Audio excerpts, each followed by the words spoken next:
If you guys all remember that this is Peter Thomas. Peter Thomas is the ex-husband of Cynthia Bailey, and he is like in the restaurant business. A little while back that we say Mia Thornton and her husband was alleged that they were, that Peter Thomas came to them in trouble and was asking to borrow some money. Of course, Peter denied the allegations of the incident or that he was asking for anything after he tried to dog walk Mia Thornton online. Your husband came back and said, don't you do that. Get your lips off my wife. And he said, here, let me throw you a bone that's going to break. Okay? Listen, remember you were just asking us to come save your restaurant business? Remember you were just asking us to front you some money? Don't do that, sir. Don't do that. Peter came back and he denied the allegations. Lo and behold, fast forward to Peter getting online recently and saying how much it is a struggle for a black man to be in business and men in business and how difficult it is for them to navigate through what was given to us. How they do not get the same treatment as other people. Okay, listen. Well, that all makes sense now because today on Tasha K live or Tasha K interview with Peter ex-manager, she says, she started with Peter on April 17th and she's been gone for about 8 days now. Now she is dripping the tea. She is telling it all, what Peter cannot do, why he cannot, and how people are cutting him off and what kind of trouble he is financially. Child, listen, you guys know what time it is. Meet me in the comment section, turn your notification on, hit the like button, and subscribe.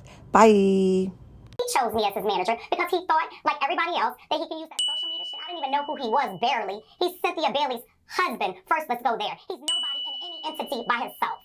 That's who he is. Cynthia, when you Google Peter Thomas, he comes up as Cynthia Bailey husband. He doesn't come up as Peter Thomas, a millionaire, or Peter Thomas, the ball player. He does, and what he does is sexually manipulates women and those young girls that work for him with his status and with his demeanor, and then he thinks that everybody's gonna fall in place and do that dumb shit because he's Peter Thomas. Give a fuck who he is. In 2006, I beat the check systems that the banks use to process checks. So when the money actually went to the banks, the money went through, they were able to cash it, but 30 days later, the check was returned. But these are accounts that I generated. These aren't accounts that I use other people's accounts. Okay. These are corporate business accounts that I made. I'm not like him. I would never take money from my own people. I would never rob my own people. I would never have people working for me and not pay them their appropriate wages or steal their money and then think that it's okay. He has people sleeping in his car, sleeping in a restaurant. I had 2 people that haven't had a home since they've been there, living on the street in different properties and businesses that I took in myself that I have had to move around because he hasn't paid me. He won't cash his check. They won't deliver any liquor to his establishment. He's blacklisted in Miami for all the liquor reps. The garbage people won't even come and get his trash. He owes the garbage illegally having a company pick it up and dispose of it. The same thing he does. Everything in the operation is legal, which is why the fuck I said what I said and I left there. You're not getting ready to pin me. You have employees that he owes not just a little bit of money. I ain't talking about just 1,000, 2,000. I'm talking about 11K. An old chef that helped open up Bar 1 Miami and Bar 1 Baltimore. And do you know when he asked about his money? He told him get the fuck out of his face. He'll pay him when the fuck he gets ready. This is how he talks to people. He's very degrading to women. He talks very much down to women, especially black women and younger black women. He doesn't do that shit to men.